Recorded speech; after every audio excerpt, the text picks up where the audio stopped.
Olá, amigos! Estamos iniciando mais um Conexão. Eu sou o pastor Ednilson Lima e hoje nós vamos falar sobre economia. Acho que é um assunto muito bom para a gente trazer aqui no programa, para conectar com vocês aí, até porque a gente tem a necessidade de ensinar as pessoas e aprender um pouquinho sobre esse assunto. Bom, e para falar sobre economia comigo hoje, eu estou com o pastor Edson Tadeu, nosso pastor regional lá de Piabetá. Pastor Edson, primeira vez no programa, é um prazer tê-lo aqui com a gente. Olá, pastor Edmilson, para mim uma honra, prazer. Estamos agora um pouquinho mais perto aqui do Rio de Janeiro. Sim. Pastoreamos... Há quanto tempo ali em Piabetá? Quanto tempo? 3 meses. 3 meses só. Você estava lá em Rio das Ostras. Ficamos um tempo bom lá. Estava difícil trazer o senhor para cá. À distância? Agora facilitou. Agora facilitou. Amém. Eu soube que o senhor está terminando a sua faculdade de administração também. Isso, falta 2 períodos. 2 períodos só. E a gente quer somar aqui com o pessoal que está acompanhando o programa em casa.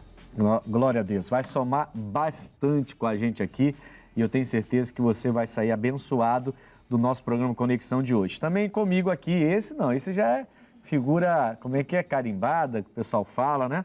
O nosso amigo João Merino, nosso líder regional lá em Petrópolis. Pastor, seja muito bem-vindo ao programa Conexão mais uma vez. É um prazer tê-lo aqui com a gente.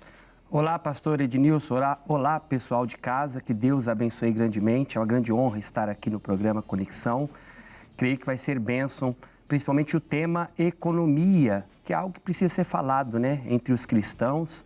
Né? A economia é algo base, né, de uma sociedade. E nós vamos estar aí, né, deixar Deus nos usar para este tema, que é um tema tão relevante para este programa. Graças a Deus. A gente vai agora a uma matéria sobre esse assunto economia e depois eu volto para discutir junto com os entrevistados e eu tenho certeza que vai enriquecer você. Vamos a essa matéria. Segundo uma pesquisa realizada no Brasil em 2023 pela Fintech 11, 54% dos entrevistados revelaram que o dinheiro é o tema que mais traz preocupações na vida. Dados do Banco Mundial mostram que o Brasil está entre os países que mais sofrem com a desigualdade social e a má distribuição de renda. O salário mínimo deve prover condições de habitação digna, saúde, lazer, descanso e alimentação. Esses tópicos estão presentes na Constituição brasileira. Com a alta da inflação, má gestão pública e casos de corrupção nos últimos anos, o Brasil não consegue se desenvolver e nem oferecer condições dignas para todos. O nosso país tem passado já, não é de hoje, né, por situações bem gravíssimas em termos de corrupção, em termos de poder dar ao brasileiro o que ele realmente deveria ter. O salário mínimo devia suprir todas as necessidades, mas não consegue suprir nem um pouco, né, digamos assim, para ser bem brando, nem um pouco das necessidades dos brasileiros. Pastores, vocês viram aí essa chamada, né? Esse IVT, e eu vou começar perguntando a vocês o que é economia. Vou começar com o senhor já, né? O senhor que está começando aqui com a gente, é o primeiro de muitos, em nome de Jesus, aqui no nosso Conexão. O que é economia, pastor? Então, teoricamente, é o conjunto de atividades desenvolvidas pelo homem, pastor, como a produção, a distribuição, os bens necessários, em geral, compra, venda, importar, exportar, dá um pouquinho uma abrangência, né, daquilo que é a economia.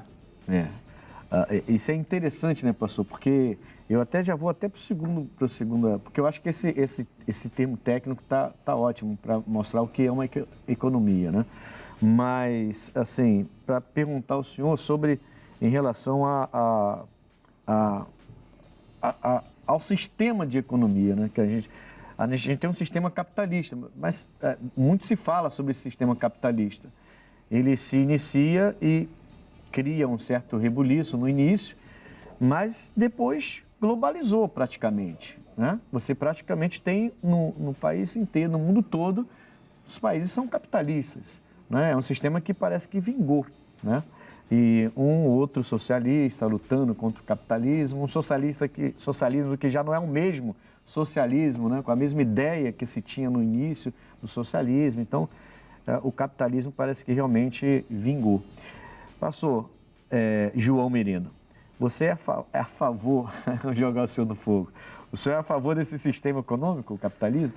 É interessante porque é o sistema que domina praticamente o mundo, né? E esse sistema econômico, também a pessoa ela precisa lidar com outras pessoas, porque não é só o fato de comprar e vender, é o fato também de você lidar com outras pessoas, no caso global, um país lidar com outro país para comprar, para vender, e é interessante esse sistema assim, né? E faz com que a pessoa ela venha se dedicar a algo, porque se a pessoa ela não faz, ela não vai ter. Então, ela precisa produzir, ela precisa trabalhar, ela precisa se dedicar a alguma coisa. A gente vê no nosso país, pastores, independente da gestão atual, né? A gente já vê isso já faz alguns anos, que tem sempre um trabalho voltado para os menos favorecidos, mas que a maioria das pessoas que eu converso concorda que é um trabalho que faz a pessoa parar. Ela não produz. Algumas pessoas se apegam a essas ajudas, como a gente vê alguns governos entregando, e por filho tem ajuda por filho, e a gente percebe que algumas pessoas se acomodam nisso, né? Não, o sistema capitalista, ele vai impulsionar você a trabalhar, né? Porque você trabalha para ter, né? E a gente vê, em muitos casos, que são pessoas que se acostumaram em estar recebendo um sistema aqui, ó, dependendo do governo tem um nome diferente, né? Então não vou nem falar nomes, mas a pessoa recebe aqui um valor, aí por filho vai recebendo outro valor, e quando a pessoa vai ver, ela está recebendo mais do que quem trabalha. Porque você termina trabalhando por um salário mínimo e meio, 2 salários mínimos, e a pessoa está em casa, e em casa ela está tirando a mesma coisa. E algumas ficam preguiçosas com isso. Não é bem o sistema capitalista que a gente entende, porque o sistema capitalista, como o senhor bem falou no início, né? A economia ela vai girar em torno de trabalho, de produção, né? E casa muito bem com o sistema capitalista, é isso aí, não é, pastor? Sim, senhor pastor. O senhor estava falando da acomodação, sim, né? E até pegando um gancho naquilo que o pastor João ele explanou, ele acabou de falar, né? Por que o sistema capitalista? A liberdade, o livre comércio, sim, né? A meritocracia, né? A defesa da propriedade privada. Há pouco tempo atrás, no nosso país, a gente tinha poucas empresas, exatamente por falta dessa liberdade, né? Aí, de repente, acho que foi no Fernando Henrique Cardoso, salvo engano, foi ele que começou a fazer um trabalho para liberar isso. E aí, de repente, começou a entrar muita empresa de fora no país, né? A gente não tinha essas empresas, os carros, principalmente, é a prova cabal disso aí, né? Porque a gente tinha aqueles carrinhos na rua, né? O Fusca, Brasília, o Opala, o Monza, aqueles carros, e de repente começou a aparecer carro da China, não sei de onde, foi aparecendo, os carros importados, porque foi aberta esse livre comércio, digamos assim. Isso é importante, né? Porque isso fomenta a economia, isso faz a economia crescer, né? Não limita, né, pastor? Não limita. A liberdade. Então, o capitalismo, ele vai trazer essa liberdade. Você vai poder, né, buscar aquilo que você quer. Já outros sistemas acabam limitando. Então, por isso que... Engessa um pouco, né? Sim, senhor. Por isso que engessa. Engessa um pouco. Eu sou a favor. Eu não ia dar minha opinião, não, mas já dei. Eu sou a favor desse sistema. Eu sou a favor, porque aí você tem a sua liberdade também, né? O Estado tem a liberdade, mas eu também tenho a liberdade de poder saber que se eu trabalhar, eu vou ter um retorno desse trabalho. E chega a ser bíblico, né? Porque o que você planta, você colhe, né? Então chega a ser bíblico. E você vai semeando, você vai ceifar também. Você não fica, como você falou, preso, né? Você sabe que você pode expandir. Tem gente hoje que... Tem jovens hoje, eu gosto muito de trabalhar com jovens. E eu incentivo muito os meus jovens, né? Porque você vê jovens hoje trabalhando e entrando em ramos que antigamente os jovens não tinham essa liberdade de fazer e que ganham muito dinheiro com isso, né? Esse sistema eu acho que funcionou, não é à toa que o mundo todo abraçou, né? E aí tem um caso ou outro brigando contra, mas parece que deu certo. Vamos lá. O brasileiro economiza mal o seu dinheiro, pastor Edson?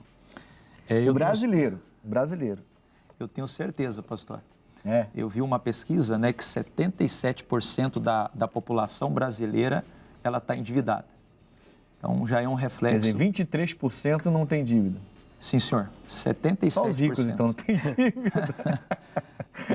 E tem uma outra coisa que é importante, apesar né? Que tem muito rico também. Não é algo cultural do nosso país, que é a educação financeira. Isso. Na verdade, se dá pouca importância para isso, porque não é cultura nossa. Sim. Né? Deveria, né? Sim, porque o nosso país é tão rico, tanta gente, tanta desigualdade, tanta gente com muito, outros com pouco. O nosso país é tremendo nesse sentido, né? Porque você passa, por exemplo, num bairro. Outro dia eu estava em Bangu, na sede, e foi uma pessoa lá me visitar. Nunca tinha ido em Bangu, entendeu? Aí a pessoa falou assim, poxa, pastor, eu tinha uma visão diferente de Bangu. Falei, como assim, irmão? Visão diferente de Bangu? Aí ele falou assim, pô, passei pelo outro lado lá, caramba, uns condomínios, uns casarões, um pessoal, carrões. Eu falei, o senhor achava que Bangu era o quê? Era só favela? Aí ele falou, porque o pessoal fala que está de fora e tudo, eu achava que não tinha, mas tem. Qualquer lugar no Rio de Janeiro você vai achar ali colado um no outro, pessoas muito pobres e pessoas com uma condição muito boa, né? Essa desigualdade a gente vê no país, né? A respeito também da questão do brasileiro economiza mal o seu dinheiro, eu falo por mim, né? Quando pequeno, eu aprendi a gastar dinheiro. E não a investir ou guardar, né? Eu aprendi que dinheiro era para gastar. E eu acredito que muita gente também, pelo menos o meu convívio ali, agia desta maneira. Eles trabalhavam, ganhavam dinheiro para gastar. Então, eles ganhavam num dia e no outro gastavam. O senhor não pegou aquele cofrinho, aquele porquinho, era porquinho, não era? Um porquinho, que ensinava a gente a poupar, e botar moeda ali, não pegou essa época, não? Eu, de pequeno, não aprendi desta maneira, aprendi a gastar. Então, eu gastava bem, né? Recebia num dia, no outro já não tinha nada, gastava tudo. Sério. E por falta também de não ter uma educação financeira dentro de casa, não só nas escolas, né? Mas eu acho que a educação financeira, ela deveria ser primordial dentro de casa. Porque dentro de casa e depois também dentro de casa, escola, né? Começando dentro de casa, porque é a base, né? A casa é a base. Porque aí não vai depender dos pais. Você também. vive numa casa em que os pais gostam de gastar, você vai aprender o quê? A gastar. E aí você vai levar a vida desta maneira. E aí, pastor? Então, deveria ser uma questão, como eu falei, cultural. Já vim de berço, né? A criança ela já vai sendo ensinada, como o pastor João acabou de falar. E a gente vê o reflexo hoje, né? 77% da população muita gente endividada. Né? Muita gente. Como os antigos falavam, com a corda no pescoço. 77%, então 23% só não está endividado, mas também não significa que estão bem, né? Porque muita gente não está endividado, mas está bem no limite ali, tem que ficar fazendo, na corda bamba ali, fazendo seu equilíbrio para poder não se endividar e ter uma vida decente.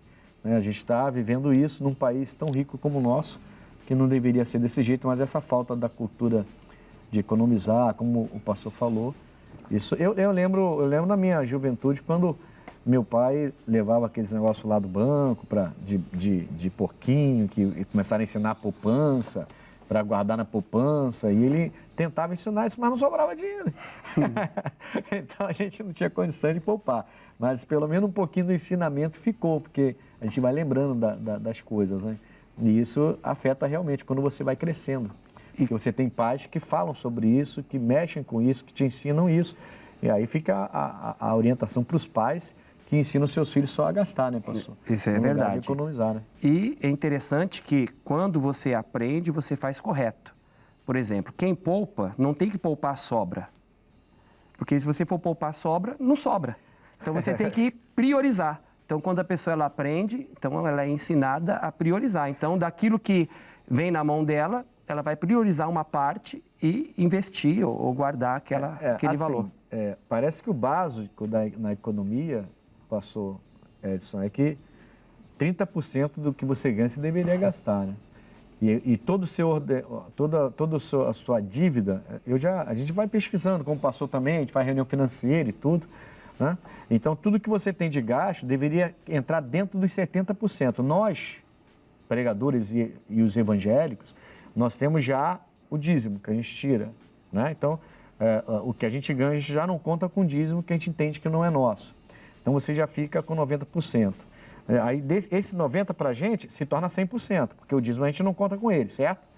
Aí você pega 100 e o que é falado é que você tem que enquadrar todas as suas dívidas, ou contas, dívidas é diferente, né? Suas contas dentro de 70%, para que 30% você possa guardar, nem que seja de uma poupança, que rende muito pouco, mas nem que seja de uma poupança, né? E a maioria não faz isso. A maioria não faz isso. Eu lembro até de uma pessoa que falou para mim assim: pastor, por que o senhor não compra um carro e paga tantos por mês? Porque lá nos Estados Unidos a gente não compra carro. É como se fosse um aluguel, a gente paga todo mês o carro, todo mês, quando ficar velho a gente troca e continua pagando o mesmo parcela todo mês. A gente nunca tem um carro nosso pago zerado. Por que o senhor não faz isso? Eu falei, porque eu estou jogando dinheiro fora se eu fizer isso. É o meu ponto de vista, né?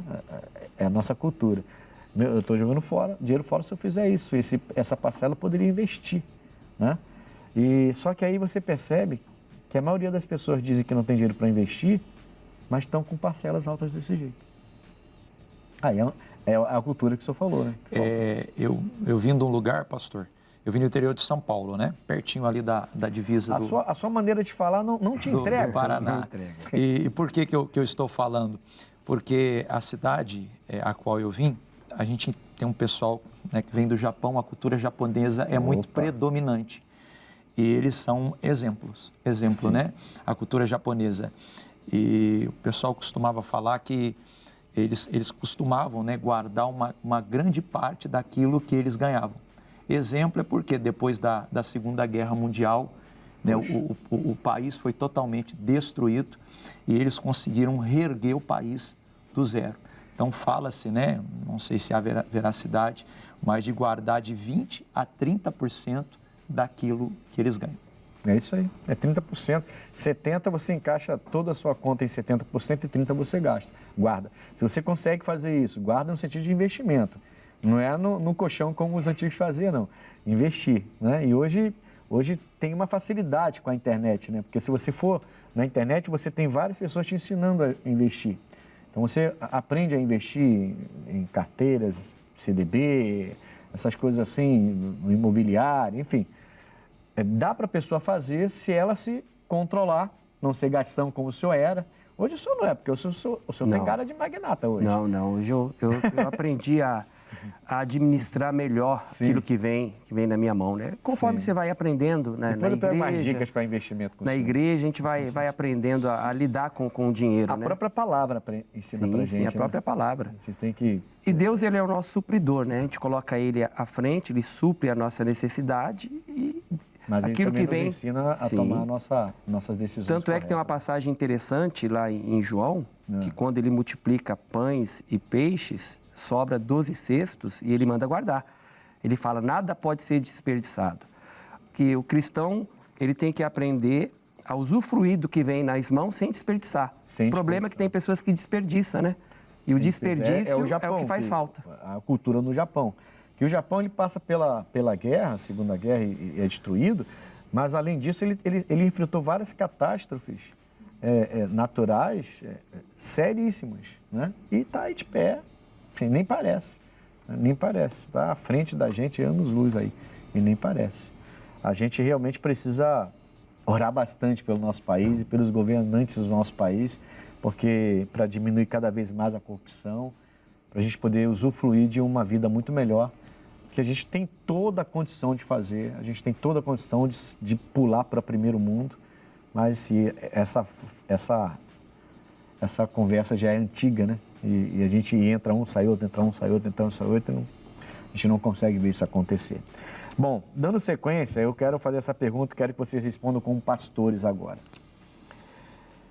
O que fazer quando o marido e a mulher discordam do valor ofertado na igreja? Essa eu quero ouvir de vocês. Vou falar nada. Comigo, pastor? O que fazer? Pode ser. Eu vou falar de uma experiência pessoal. Quando eu me converti, estava fervoroso ali na presença de Deus e a minha mãe não era convertida. Então eu ia mais à igreja, a minha mãe de vez em quando. E eu recebia um dinheiro, né? E recebia lá, separava o meu dízimo, e a minha mãe, ela me criticava. Sim. Aí um dia eu falei para minha mãe, mãe, o dinheiro é meu. Então do meu dinheiro eu vou devolver o dízimo. O dinheiro da senhora eu não tenho autonomia. E assim, eu acabei me posicionando. Sim. Né? E eu acho que a gente tem que se posicionar. A gente não tem domínio daquilo que é dos outros, mas daquilo que é nosso, a gente pode administrar em relação também à oferta, porque biblicamente, pastor, é muito importante. Sim. Até mesmo diretamente em relação à nossa vida espiritual. Né? A gente crê que através da oferta o Senhor nos abençoa. Então eu fui lá e me posicionei. Então tem que ter o diálogo, tem que ter a conversa e tem momentos que você tem que se posicionar. Sim. Nessa época o senhor não era casado, então? Morava com a mãe? Eu morava com a mãe. Não era casado. Mas eu ajudava também. Sim. Mas eu me posicionei. Claro. Né? E ela me respeitou. Foi o diálogo, foi a conversa e o meu posicionamento.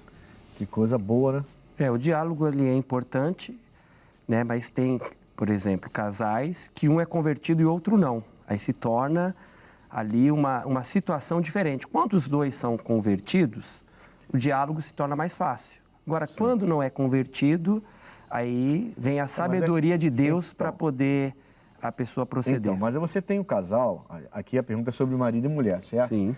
Você tem um casal e se o casal, os dois trabalham, os dois somam renda, os dois pagam contas com suas rendas juntas, então já há entre eles essa cumplicidade, né? Eles juntam rendas para pagar aluguel, para pagar carro, para pagar tudo, e aí vem a parte da oferta. Então, se você for parar para pensar, a gente vai ter que estudar casa a casa, porque tem que o marido não é convertido, a mulher então a mulher quer dar o dízimo, quer dar a oferta, mas o homem não quer. Tem casos que é o inverso, né? E tem casos que os dois são convertidos. Os dois são convertidos. E aí, mesmo assim, tem que haver essa conversa, tem que haver esse acordo, né? Porque, bom, dízimo a gente entende que dízimo é dízimo, oferta. Eu costumo dizer o seguinte lá na igreja: dízimo é inegociável. A palavra dízimo significa a 10ª parte do que você tem, então é inegociável. A oferta é negociável, não é? A oferta é negociável. A oferta você tem que sentar, marido e mulher, conversar, como a gente pode fazer esse mês, essa oferta que a gente vai fazer, porque a gente está com esse projeto aqui. Deus fala no coração, aí já era. Aí não tem negociação. Deus falou, faz isso, você vai lá e faz. Mas se não for dessa forma, um propósito de Deus individualmente, né, dizendo faz isso, então você tem que negociar e tem que conversar. No caso do solteiro casado, o crente e o não crente no casado, aí isso complica um pouquinho, né? Porque o não crente geralmente ele vai falar assim, pô, tu vai dar seu dízimo com a gente com conta para pagar? E aí como é que a mulher fica? E aí, discute? Entra em confusão ou se posiciona como você se posicionou? Então, no meu ponto de vista, né, tem algumas situações que você tem que se posicionar, né? Às vezes a dificuldade vem, né? E aí com sabedoria, Deus nos proporciona sabedoria. Eu entendo que diante de uma situação, quando a gente ora, quando a gente busca a presença de Deus, quando a gente coloca diante de Deus, né, a situação, Deus sempre vem, pastor, com uma resposta... Sem afobação, né? Sem afobação. Calmamente. Como o senhor falou, cada caso ele deve ser analisado e deve ser colocado diante de Deus. É porque assim, o marido não pode pegar o salário da esposa para ofertar, a não ser que ela libere para ele fazer isso. A esposa também não deve pegar o salário do marido para ofertar. No meu ponto de vista, marido e mulher, juntou, os dois são um só. Então, pelo menos lá em casa é assim, né? Juntou, nós somos um. Então, meu dinheiro é dela, o dinheiro dela é meu. Mas a maioria dos casamentos, não vou dizer a maioria, muitos casamentos não funcionam desse jeito. O que é meu, o que é seu é seu. Funciona assim, né? Então, nesse caso, se é bom orientar, eu sempre oriento. Eu queria tanto dar o dízimo, mas... Aliás, aconteceu um caso assim, pastores.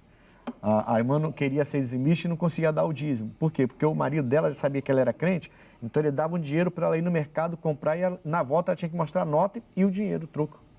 Aí ela falou, pastor, eu quero ser dizimista, mas não posso. Eu falei, ó, a partir do momento que a senhora quer, a senhora já é. Faz prova de Deus agora. Entendeu? Mas não pega dinheiro dele para dar dízimo, não. Se ele está fazendo isso com a senhora, então a senhora respeita. O dinheiro é dele, ele diz que o dinheiro é dele. E aí Deus deu a ela uma direção, ela começou a vender toalhinhas de rosto, que ela mesma fazia aquele crochê ali. E começou, uma vizinha viu e perguntou quanto era, ela vendeu. Aí ela levou o primeiro dízimo, na época, vamos dizer aí, 50 centavos, um real, não sei. E ela viu que ela falou, bom, Deus está nisso aqui. Aí foi lá, comprou mais, começou a fazer, e de repente já estava dando um dízimo de R$100. Quer dizer, só vendendo toalhinha.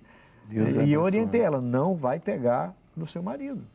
Não vai arrumar confusão com o seu marido. Se ele deu o dinheiro é da senhora, então a senhora pode tirar. Aí se posiciona. É meu? Então pode tirar. Não, eu dei para fazer isso, eu quero troco, então é dele. A senhora não tem que meter a mão nisso. Eu lembrei agora também, pastor, a respeito de uma... Está lá no Pentateuco, eu não lembro agora qual a referência, né? Que fala da lei do voto da mulher. Quando a mulher ela faz um voto a Deus, ela fez a Deus um voto. Mas o marido, então, sabe que ela fez um voto e o marido fala, não cumpra com o voto. Então, por causa da palavra do marido, ela está desobrigada daquele voto. Sim. Então, nesse contexto que nós estamos falando aqui, é interessante. Então, a mulher ela está debaixo da autoridade do marido. Verdade. Bom, nós vamos ao intervalo rapidinho, conexão, falando de economia. Eu estou aqui com o pastor Edson Tadeu, lá da nossa igreja de Piabetá, e o pastor João Merino, da nossa igreja, nossa sede também lá de Petrópolis. Nós vamos a esse intervalo e na volta vamos continuar falando sobre esse assunto em nome de Cristo. Rapidinho.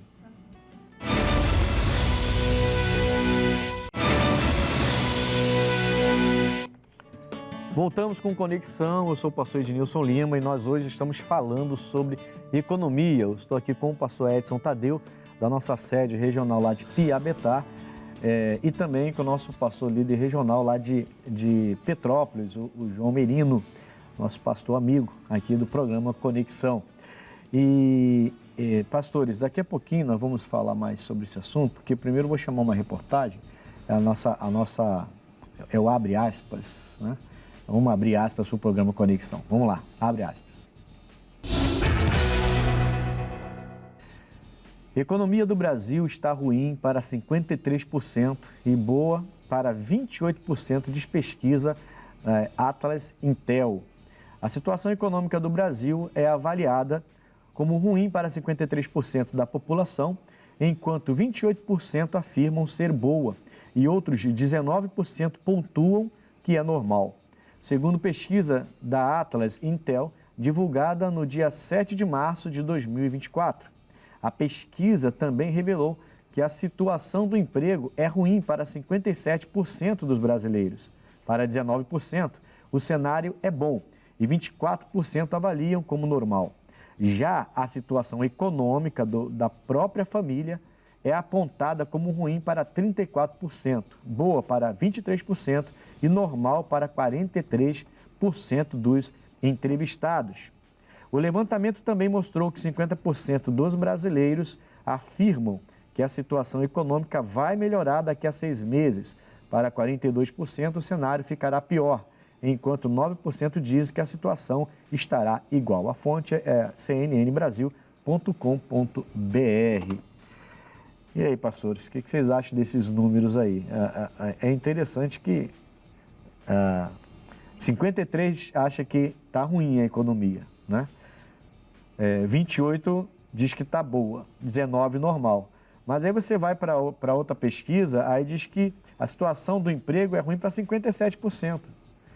É estranho isso, né?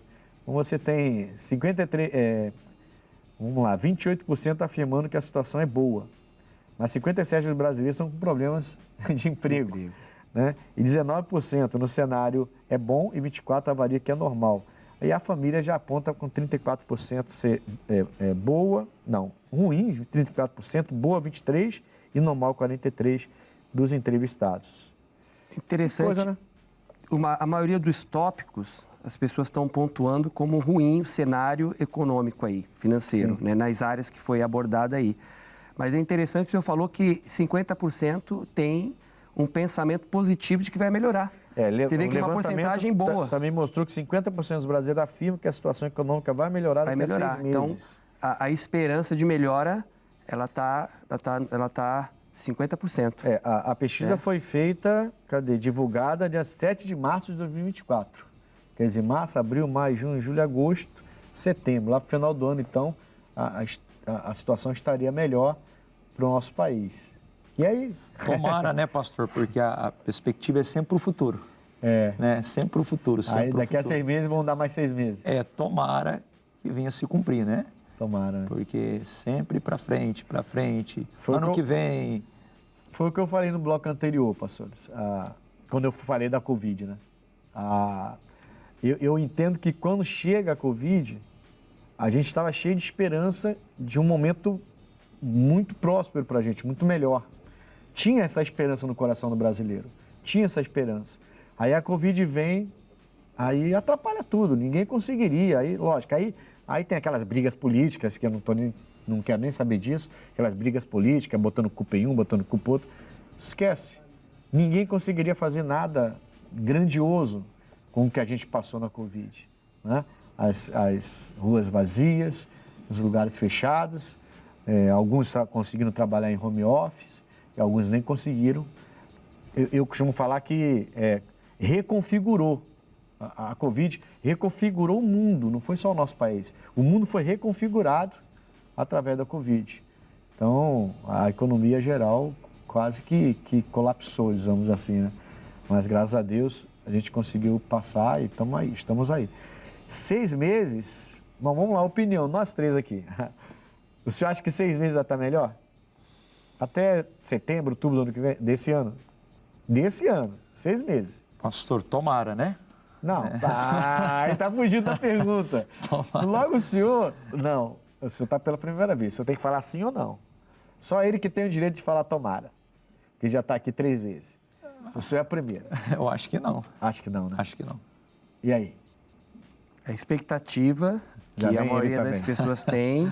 Não, isso aqui eu já falei. Isso aqui eu já falei. Sim, expectativa. Sim. Mas eu não estou percebendo que chegando no final do ano vai ficar melhor, não. Aí tudo depende, né? Porque a vida do ser humano, ela varia muito. Muitas coisas podem acontecer de positivo e trazer uma melhora repentina, como também pode acontecer algo e a situação, ela piorar ainda mais. Então, como a Covid, a gente fica na esperança, né? E vamos ficar sempre na palavra de Deus, que Ele nos ajuda. Nos ajuda. O povo de Deus, o povo brasileiro em si, é um povo esperançoso, não é? Sim, pastor. Porque o que a gente passa, o que a gente vê de corrupção, de roubalheira, de coisa errada, e a gente continua ali, ó, né? Crendo que vai uma hora vai. E pegando o gancho aqui, pastor, o que aconteceu agora lá no sul do país? Pois é. A gente sabe Quem que poderia, né? muita coisa que a gente necessita, né, vem do sul. Então, isso acaba também trazendo um impacto negativo para a economia. E a perspectiva sempre no futuro. Sim. Daqui 6 meses, daqui 1 ano, e a gente teve esse problema lá no sul do país. Algo realmente inesperado, e a gente tem orado muito pelo sul e ajudado também, né? Graças a Deus, o país todo se mobilizou. Acho que o governo demorou a se posicionar, mas está começando a se posicionar. E a gente tem pastores lá, né? De vez em quando eu estou colocando eles na oração aqui, porque não pode parar essa oração por eles. Mas afeta, com certeza afeta, porque muita coisa vem de lá, né? Vem pra gente de lá, quer dizer, não tem como não afetar. Bom, primeira carta a Timóteo, capítulo 6, versículo 10. Conhece essa passagem? Conheço. Vou pegar de cor? De cor não consigo falar, vou pegar aqui na Bíblia que é melhor. Vamos ver aqui na 6:10. Porque o apego ao dinheiro? O amor ao dinheiro. O amor é o apego, depende, né? da tradução, né? Sim. O amor ao dinheiro é a raiz de espécie de todos os males. Tem a atualizada e tem a corrigida. 1 Timóteo. A atualizada diz o apego ao dinheiro. 6:10, vamos ler aqui. Eu não sei qual é a tradução da minha Bíblia aqui, do aplicativo. Bem. Aqui diz, porque o amor ao dinheiro é a raiz de todos os males. E nessa cobiça, alguns se desviaram da fé e se transpassaram a si mesmos com muitas dores. Muitas dores. Isso me chama muita atenção, porque dinheiro é algo que faz parte da nossa vida, né? Não dá, né? A gente não pode ver o dinheiro como inimigo, né? Só que a gente tem que controlar ele, não deixar ele controlar a gente, certo? Porque aí quando você tem esse apego, esse amor, você termina sendo controlado por ele te controla. Lógico, aí tem um cunho espiritual, se a gente fosse falar aqui de ações malignas, que pessoas que são dominadas por impulsos, por vontades. Há espíritos que fazem a pessoa agir assim, a gente já sabe disso, a gente já viu isso acontecer, eu já vi, você já deve ter visto acontecer. Várias pessoas com todas as condições de terem uma vida próspera, mas não serem prósperas, e você percebe que depois que elas buscam a libertação em Jesus, elas melhoram. Por quê? Porque Deus começa a trazer essa organização na vida delas, né? O diabo bagunça tudo. Mas, enfim, o apego, o amor, né? Depende da tradução, quando fala que é a raiz de todos os males, eu acho fortíssimo isso. Jesus chega a comparar as riquezas como um principado mamon. Quando fala em Mateus 6, Deus das riquezas, né? Deus das riquezas. Chega a comparar como um principado. Que nós não podemos servir a dois senhores. Temos que servir a Deus e não servir às riquezas. Então não sou eu que sirvo à riqueza, ao dinheiro,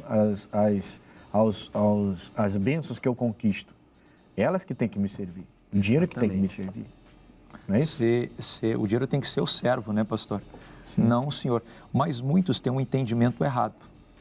Tem gente que acha que ter dinheiro é pecado. Então, é aí que eu estou falando. É o amor, por isso que eu acho importante. Não é que você também vai pegar, celular bonzinho, toma aí. É porque eu não me apego às coisas. Não é isso que a Bíblia está falando. É bom que deixe bem claro isso, né? Ninguém sai dando seu carro porque não é apegado, sai dando seu dinheiro. A não ser o Silvio Santos, que antigamente fazia isso e jogava. Agora não sei se está fazendo. Mas fora isso, a gente não vai sair dando, né? Não é assim. Mas é no sentido de ser avarento, né? Avarento é um pecado que não vai entrar no reino dos céus, inclusive, né? Porque a pessoa se apega tanto que o que é dela você não pode nem chegar perto. Ela fica assim. Eu lembro de um casal que eu fiz reuniões na casa deles por um período e a mulher estava no segundo casamento, os dois eram da igreja. E ela me contou um dia um testemunho do antigo casamento dela, antes de ela conhecer Jesus Cristo. E ela disse que separou por causa de um carro. Aí eu parei quando ela falou isso. Ela falou, não, me explique isso aí. Eu fazia reunião financeira, inclusive segunda-feira, eu fazia essas reuniões pela área financeira. Eu quero saber, quero entender isso aí. Como assim? Ela falou que eles eram muito humildes, o marido começa a prosperar e ele compra um carro novo. Quando ele compra um carro novo, ele fica tão apegado ao carro novo que ele começa a maltratá-la e maltratar os filhos. Então eles tinham que quase colocar um saco no pé para não sujar o carro dele. E se o filho fosse correndo e entrasse no carro e sujasse o carro dele, já saía do carro apanhando. E ele ficou violento, ele ficou grudado no carro. Ela falou, pastor, era uma coisa... Ela disse, hoje eu sei que era uma ação maligna. Porque ele não era assim, ele mudou completamente com esse carro. Então ele ia na padaria, voltava, lavava o carro. Ele ia no mercado, voltava, limpava o carro. Se o filho subisse com o pé sujo e sujasse o carro, apanhava. Então começou com um estresse tão grande e culminou na separação do casal. Isso é um demônio.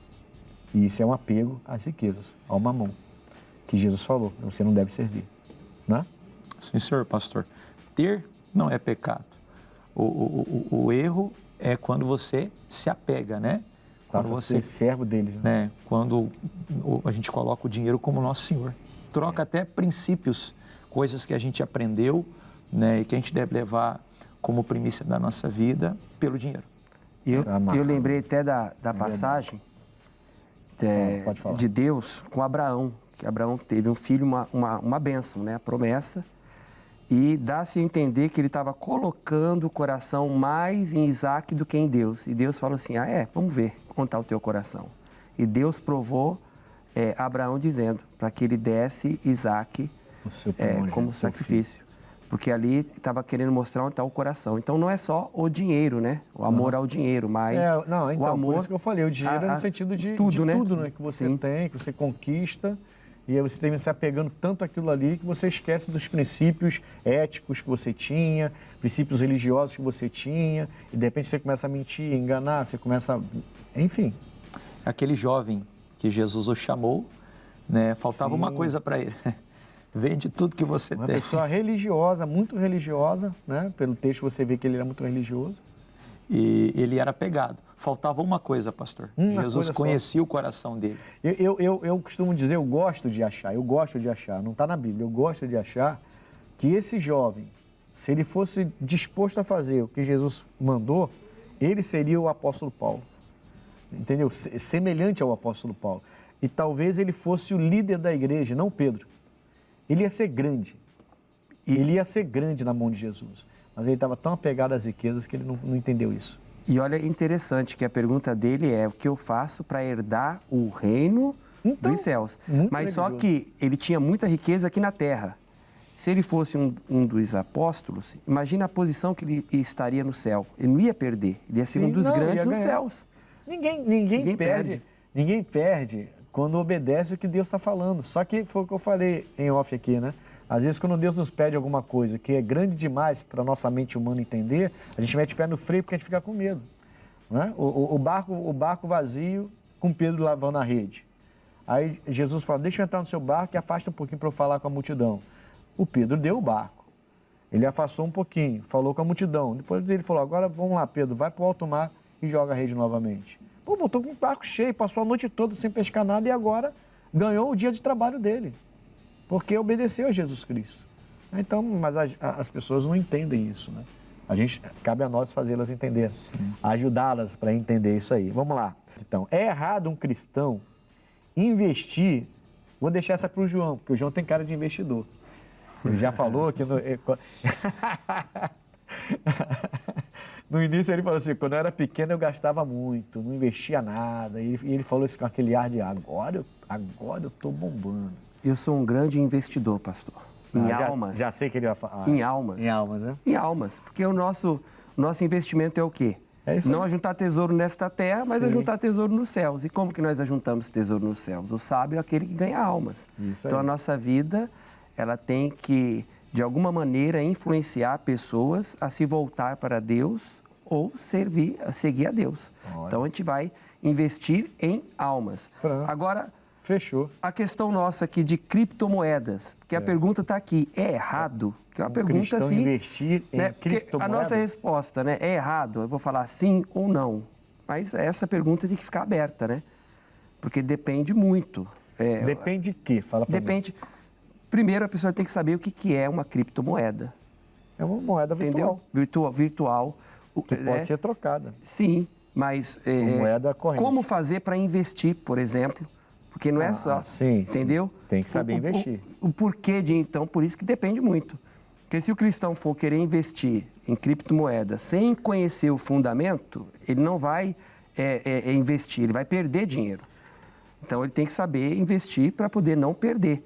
Acho e que o todo porquê investimento também. é assim, né? Todo investimento você vai ter que começar de pequeno, aprendendo, vendo quem já investiu.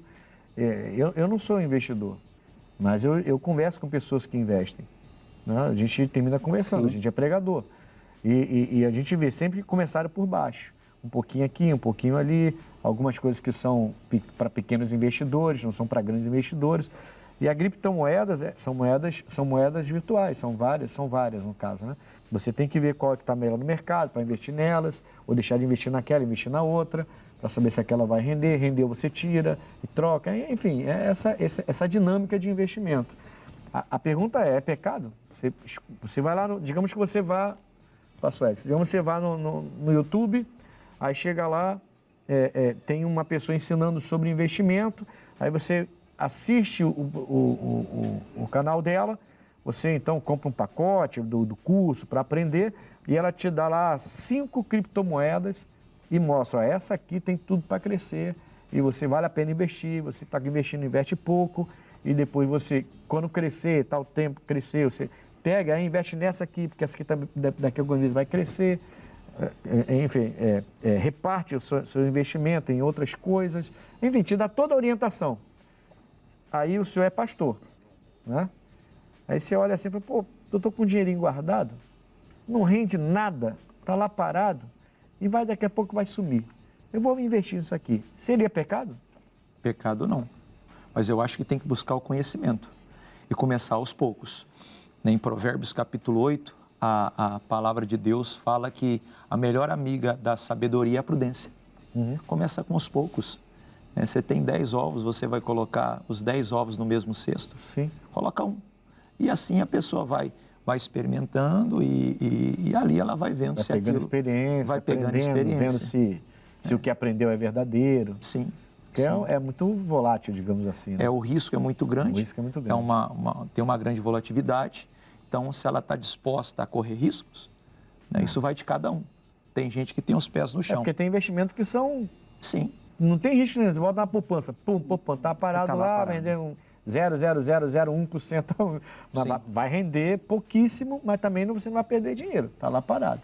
Né? E tem esses que você corre o risco de ganhar muito e, de repente, foi lá embaixo e perdeu tudo.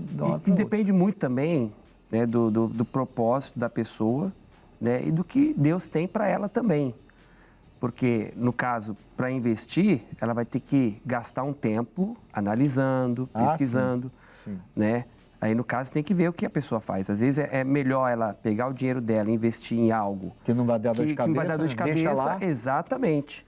Não é mais a gente que faz a obra. Exatamente. Mas não é pecado. Deus falou comigo em um determinado momento. Eu estava estudando um pouco a respeito disso. Abre o coração pra gente. Disso, e Deus falou assim, você vai gastar seu tempo, ficar olhando isso aí, pesquisando isso aí, quem te sustenta sou eu. Então, no caso, palavra rema para mim. Cara. Então, isso é para mim. Sim. Eu não posso, por isso que eu falei, essa questão aqui...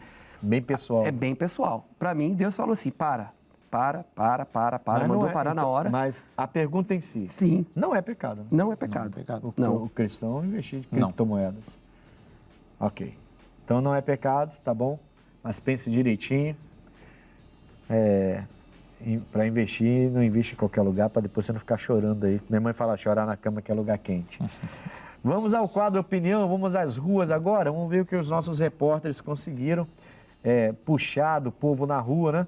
Hoje a pergunta é, você é a favor da taxação sobre produtos importados de até $50 comprados em sites internacionais? Então, se você compra algo pelos sites internacionais aí, acima de $50, você vai pagar taxa. E somos a favor? Vamos lá, vamos às ruas. Eu acho um absurdo. Eu acho que ninguém deveria pagar taxa por comprar pela internet, né? Eu acho um absurdo isso. Devia ser cortado. Porque as pessoas de baixa renda que querem comprar não conseguem. A minha opinião, eu sou contrário, né, cara? Porque eu acho que o povo brasileiro já sofre tanto com tanto imposto que a gente paga pro próprio país e o país podendo liberar um pouquinho de regalia pra gente para não pagar de produtos vindo de fora, eu acho que é um absurdo, né? A gente já paga demais, eu acho que tem que relevar alguma coisa aí. Eu acho que os governantes estão olhando muito somente para o lado deles e estão esquecendo da população que é um pouco mais pobre e precisa às vezes de uma regaliazinha para ter um bem melhor, um produto importado e fica difícil dessa forma. Eu acho muito interessante sim, cobrar essa taxa sim, porque o produto brasileiro não ser muito desvalorizado, né? Para ter mais uma demanda do produto brasileiro. Exatamente que a gente compra as coisas lá fora sem pagar essa taxa numa facilidade enorme, o produto brasileiro deixa de ser comprado, entendeu? Meu ponto de vista é esse. Eu acho muito interessante que seja cobrado sim essa taxa. Eu acho errado. Você já está comprando o produto, já está prestigiando a loja e ainda tem que pagar impostos? Super contra. A gente estava feliz comprando, sabia o valor exato que ia pagar, agora já não sei mais, porque eu não sei quanto vai ser a taxa. Dependendo do produto, eu vou pagar mais de taxa do que o valor da própria mercadoria. Eu acho que não, porque a gente já vive taxado de tantas coisas, tantos impostos que a gente paga e é a oportunidade que a gente tem de, às vezes, conseguir uma coisa com valor mais fácil para a gente adquirir e taxar. A gente que tem um salário baixo para pagar mais um imposto para adquirir um produto para nosso uso, eu acho que é assim, inviável, né? Inviável, ela falou. A gente conversava aqui enquanto os repórteres estavam perguntando e a gente viu a mesma coisa. Teve um dos entrevistados ali que trouxe um ponto de vista diferente. Vamos falar um pouquinho só sobre isso antes da gente trazer aqui o X da questão para vocês. Então, pastores, a gente conversava aqui, né? Essa taxa, o pastor falou, teria que ser um valor maior para poder taxar a gente, né? Um valor maior, pastor, porque $50, hoje aproximadamente o que? R$250? Sim. Eu acho que deveriam, né, um valor mais acima. Para a pessoa poder, os de baixa renda, poder comprar sem pagar taxa, certo? Certo. E ter uma condição melhor de pagar, porque vem muito produto que aqui é muito mais caro e que vem pela internet muito mais barato. Mas se você vai pagar a taxa, aí João, pastor João, ó, João, tô falando, o João que andava com Jesus.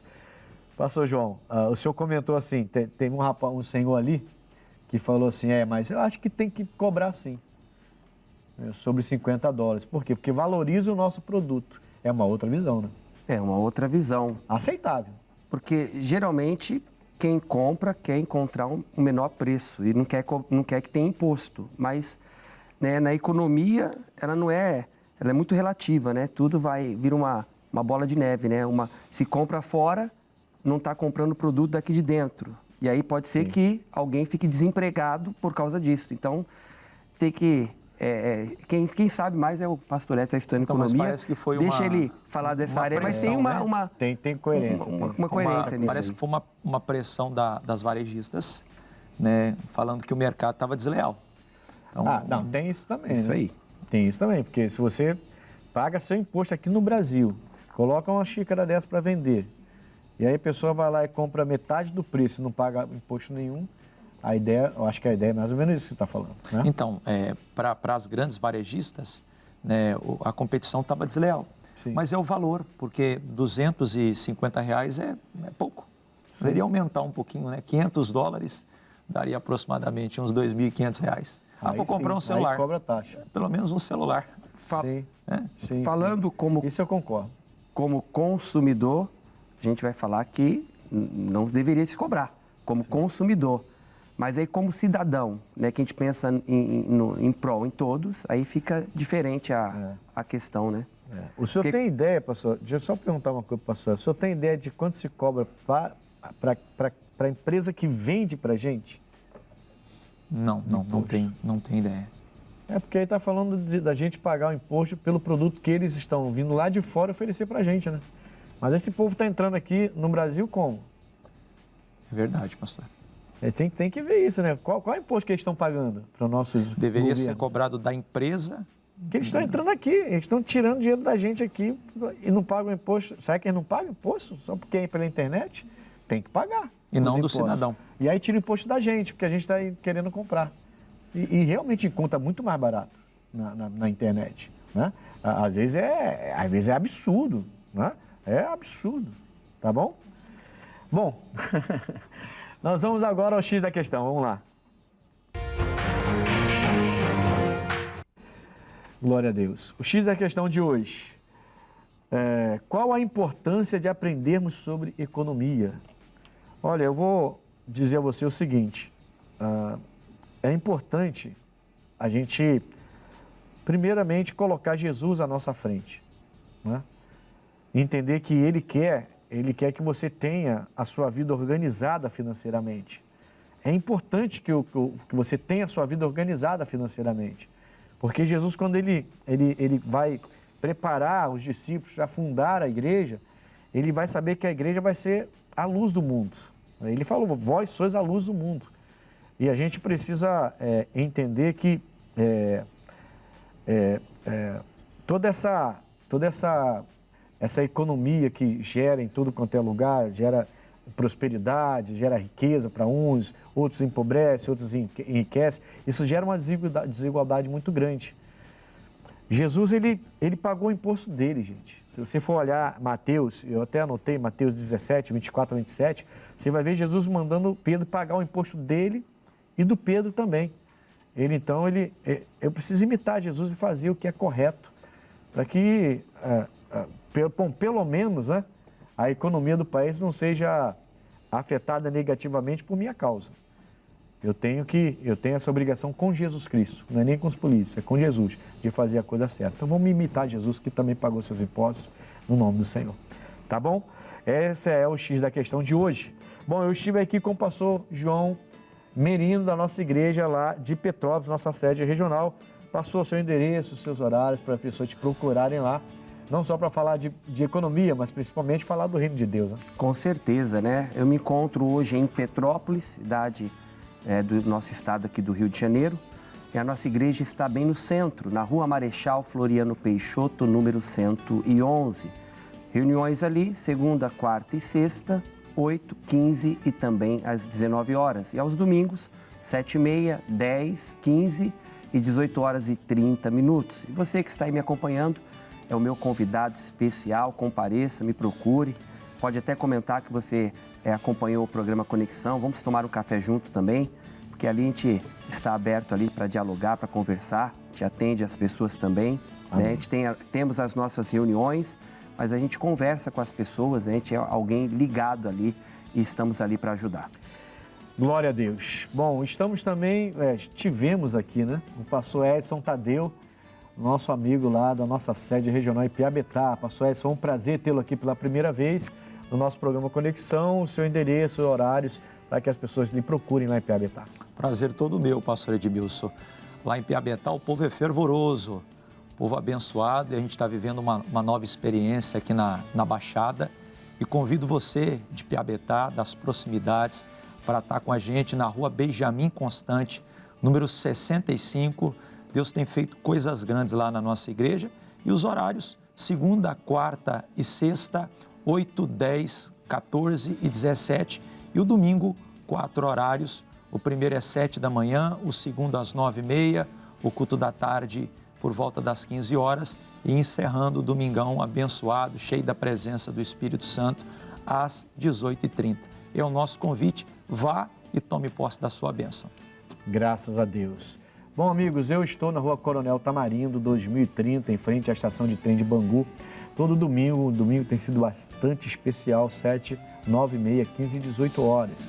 Pela família quarta, libertação sexta, 8, 14 e 19. Eu tenho certeza que você não vai se arrepender de estar com a gente, tá bom? Deus abençoe vocês, fiquem na paz e até o próximo Conexão.